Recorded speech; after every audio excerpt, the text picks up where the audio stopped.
Shalom, selamat pagi Bapak Ibu, Saudara yang terkasih dalam Tuhan. Kita bersyukur pagi hari ini boleh memuji, menyembah, memuliakan Tuhan. Dan kita akan membaca, merenungkan firman Tuhan dari kitab Yesaya pasal yang ke-10 ayat 1-4. Kita akan baca secara bergantian. Bapak Ibu yang ada di rumah bisa buka Alkitabnya dan membaca ya bersama-sama dengan kita. Ayat 1 saya baca, ayat 2 Bapak Ibu dan Saudara yang terkasih dalam Tuhan. Ayat pertama Yesaya pasal 10. Celakalah mereka yang menentukan ketetapan-ketetapan yang tidak adil, dan mereka yang mengeluarkan keputusan-keputusan kelaliman untuk menghalang-halangi orang-orang lemah mendapat keadilan dan untuk merebut merebut hak orang-orang sengsara di antara umatku, supaya mereka dapat merampas milik janda-janda dan dapat menjara anak-anak yatim. Apakah yang akan kamu lakukan pada hari penghukuman dan pada waktu kebinasaan yang datang dari jauh? Kepada siapakah kamu hendak lari minta tolong, dan di manakah hendak kamu tinggalkan kekayaanmu? Tak dapat kamu lakukan apa-apa selain dari meringkuk di antara orang-orang yang terkurung dan tewas di antara orang-orang yang terbunuh. Sekalipun semuanya ini terjadi, murka Tuhan belum surut dan tangannya masih teracung. Amin. Demikian jauh pembacaan firman Tuhan. Di ayat 4 bagian terakhir dikatakan, sekalipun semuanya ini terjadi, murka Tuhan belum surut dan tangannya masih teracung. Murka Tuhan belum surut, padahal sudah ada yang mengalami penderitaan, yaitu orang-orang yang melakukan kejahatan tadi. Nah, dikatakan tak dapat kamu lakukan apa-apa selain meringkuk di antara orang-orang yang terkurung dan tewas di antara orang-orang yang terbunuh. Ini adalah hukuman bagi orang-orang yang melakukan hal yang jahat. Nanti kita akan lihat dimulai dari ayat pertama. Nah, jadi mereka melakukan perbuatan-perbuatan yang jahat. Secara khusus ini kelompok pembuat hukum, ya, penentu hukum, ya, di terjemahan lain dikatakan para hakim, ya. Jadi mereka akan mengalami penderitaan, mengalami kesusahan, ya, bahkan sekalipun sudah menderita, murka Tuhan belum surut dan tangan Tuhan masih teracung. Artinya masih terus memberikan hukuman kepada mereka. Kenapa? Karena mereka tidak mau bertobat, mereka asik dengan kejahatan yang mereka lakukan.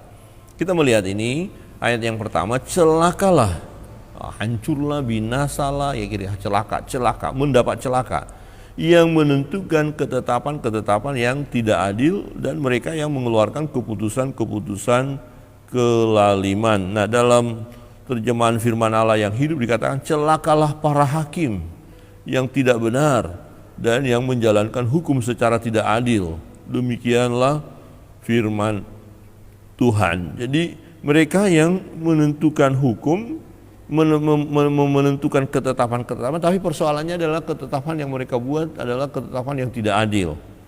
Ya, keputusan-keputusan mereka tidak sesuai dengan firman Allah. Ya, keputusan kelaliman. Nah, tujuan keputusannya apa? Di ayat yang kedua, untuk menghalangi orang-orang lemah mendapat keadilan. Jadi kalau ada orang lemah, supaya orang lemah itu mendapatkan keadilan, mereka hambat, mereka halang-halangi. Artinya begini, kalau mereka boleh ditindas, ya ditindas saja. Nah, ada orang, beberapa kasus misalnya, karena orang ini nggak bisa kasih uang, nggak bisa sogok, ya orang miskin, ya udah abaikan aja masalahnya. Ya sudah, nggak usah dibela dan ya udah, ya masukkan saja ke penjara, ya, seperti itu. Ya dipersalahkan tidak apa-apa, toh dia tidak ada apa-apanya, tidak ada pengaruhnya, kira-kira begitu. Jadi memandang rendah orang lain, ya, orang-orang lemah yang ketika datang untuk minta keadilan tidak dihiraukan, ya, tidak dibela, ya. Kemudian dan dikatakan dan untuk merebut hak orang-orang sengsara di antara umatku. Ya, peristiwa seperti ini kalau kita lihat saat ini, ya tanda kutip masih ada, ya. Ya, ketika ada orang-orang lemah bermasalah, ya punya kasus begitu, ini enggak diperdulikan, bahkan ya dipersalahkan. Misalnya ada orang yang punya dana kuat, ya, kemudian ada orang miskin, ya, ketika orang miskin minta dibela, nah ternyata di pengadilan lebih membela orang yang punya uang, ya. karena dia akan banyak keuntungan. Nah, itu bisa terjadi. Nah, bagi pelaku ini, hakim ini akan mengalami celaka. Ya, akan mengalami malapetaka dalam hidupnya, bahkan penderitaan dan demi penderitaan akan dialami. Ya, dikatakan tangan Tuhan teracung. Jadi Tuhan tidak tinggal diam. Nah, kejahatan mereka ini sebenarnya sangat mengerikan ya, karena orang yang sudah sengsara mereka semakin tindas. Ya, tujuannya dikatakan apa? Ayat 2, supaya mereka dapat merampas milik janda-janda dan dapat menjara anak-anak yatim. Jadi orang-orang yang sudah nggak punya ya diperas lagi gitu loh. Ya, jadi demi keuangan, demi mendapatkan kekayaan. Nah, peringatan apakah kekayaan itu dapat membahagiakan mereka? Di ayat 3, apakah yang akan kamu lakukan pada hari penghukuman? Nah, kalau Tuhan sudah menghukum, mau apa? Hai para hakim, hai para penentu kebijakan, hai para penentu ketetapan-ketetapan, ya engkau yang tidak adil, apakah yang kamu lakukan pada hari penghukuman dan pada waktu kebinasan yang datang dari jauh? Kepada siapa kamu hendak lari minta tolong? Nah, ketika malapetaka itu terjadi, mau minta tolong kepada siapa? Ketika Tuhan izinkan masalah dihadapi, mau minta tolong kepada siapa? Misalnya bencana alam saja, Tuhan izinkan terjadi ya, terjadi gempa bumi. Ya, bumi membuka mulutnya untuk menelan orang-orang, mau lari kemana? Ya, atau terjadi tsunami, ya terjadi gunung Merapi meletus, mau buat apa? Ya, tidak bisa berbuat apa-apa. Bahkan dikatakan, ya, dan di manakah hendak kamu tinggalkan kekayaanmu? Nah, jadi rupanya dari ayat ini kita tahu mereka yang melakukan ketidakadilan ini, khusus para penegak hukum yang tidak adil ini, nah rupanya mereka menumpuk kekayaan. Jadi berjuang untuk dapat kaya. Dulu waktu saya masih anak-anak mendengar ada ya istilah-istilah yang dipelencengkan ya. Jadi ada orang kalau ditanya, nanti mau kuliah di mana nak? Oh, saya nanti mau kuliah bagian sarjana hukum, SH. Nah, ternyata SH itu kepanjangan bukan sarjana hukum, tapi Syahud Hepeng. Syahud Hepeng itu adalah tukang ambil uang gitu loh. Karena kalau misalnya jadi dia pengacara atau hakim, kalau satu kasus berapa, dia akan dapat uang. Syahud Hepeng. Jadi tidak salah kalau kita melihat akhirnya orang-orang yang ada di dalam bidang hukum, ya penegak hukum, uangnya banyak. Ya, maka salah satu supaya tidak terjadi korupsi, beberapa waktu yang lalu kita lihat Bapak Presiden menaikkan gaji hakim ya, gaji para hakim, jaksa, yang penegak karena dinaikkan. Kenapa dinaikkan gajinya lebih tinggi dari yang lain? Ya, supaya mereka tidak terjebak pada permainan suap, supaya mereka tidak melakukan hal-hal yang negatif seperti dalam kebenaran firman ini. Demi uang mereka bisa menjual balikan kebenaran. Nah, ini fakta Bapak Ibu Saudara yang terkasih dalam Tuhan, itu bisa terjadi. Nah, dalam kasus kitab Yesaya menyampaikan berita pada umatnya waktu itu, ini terjadi. Ya, tetapi Nabi Yesaya mengatakan, ya sesuai dengan firman Tuhan, ketika penghukuman datang, ingat apa yang kamu lakukan sekarang. Ya, memang konteksnya pembacaan kita khusus untuk para penegak hukum, tetapi ini berlaku untuk umum. Setiap orang yang melakukan kejahatan demi kepentingan dirinya sendiri, demi kekayaannya, demi kepuasan diri sendiri, mengabaikan hak orang lain, bahkan menindas orang lain, maka orang itu tidak akan luput dari hukuman. Ini harus kita waspadai.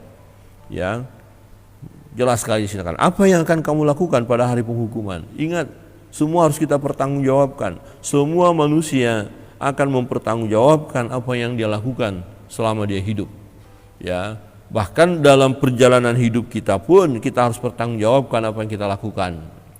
Namun banyak orang tidak berpikir sampai di sana. Yang penting kita nyaman saja, happy saja toh. Ya, bahagia, kita punya uang banyak, kita kaya. Ya, kita punya harta MM-an, triliunan. Ya, terus kalau mati mau kemana itu? Ayo. Oh, ada anak cucu juga mati, bagaimana? Kepada siapa? Ayo. Apa ada yang akan bertahan, yang abadi di bumi ini? Nah, setelah semuanya nggak bisa dinikmati, kemudian mati, tidak masuk surga lagi, ya, melainkan masuk dalam penghukuman. Karena segala sesuatu harus kita pertanggungjawabkan. Ya, upah dosa itu kan ada. Ya, hukum tabur tuai berlaku, karma pala berlaku. Saudara yang terkasih dalam Tuhan, ironis sekali memang jika orang-orang yang semestinya menegakkan keadilan telah berlaku tidak adil. Ini sangat menyedihkan. Ya, yang seyogyanya merekalah penegak keadilan karena mereka yang mengatur, karena mereka menetapkan hukum-hukum itu, undang-undang itu semuanya, tetapi mereka telah mengeluarkan keputusan-keputusan yang lalim. Ya, hati nuraninya telah ya mati. Ya, ini mati rasa ya.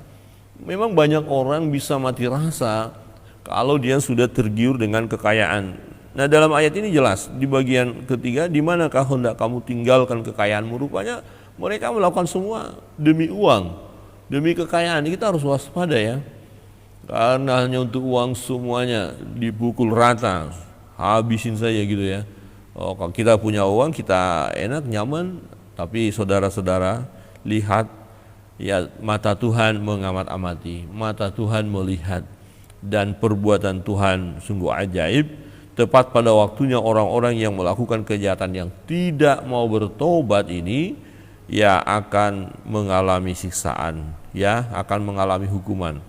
Tak dapat kamu lakukan apa-apa selain daripada meringkuk di antara orang-orang yang terkurung. Ya, kira-kira wah, ternyata selama ini aman-aman saja, misalnya misalnya lo ini ya menjabat di Kejaksaan Agung misalnya. Wih, ini kan keren ya, Kejaksaan Agung, penegak keadilan lo itu.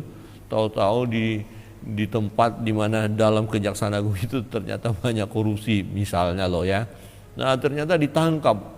Setelah ditangkap kan masuk penjara ini maksudnya. Selain daripada meringkuk di antara orang-orang yang terkurung, akhirnya masuk penjara juga. Ya, istilah kita sekarang apa? Ya, baju oranye ya. Masuk dia. Nah, setelah masuk bagaimana? Malu ya. Kemudian dan tewas di antara orang-orang yang terbunuh. Ini lebih meningkat lagi hukuman ini ya.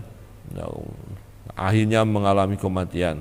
Nah, sekalipun semuanya ini terjadi, murka Tuhan belum surut. Nah, pertanyaan mengapa murka Tuhan belum surut dan tangannya masih teracung? Karena praktek-praktek itu terus berlaku begitu loh, terus berjalan walaupun sudah diperingati mereka tidak mau bertobat.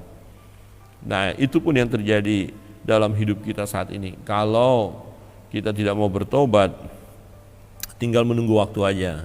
Kita akan rasakan bagaimana tangan Tuhan yang teracung itu.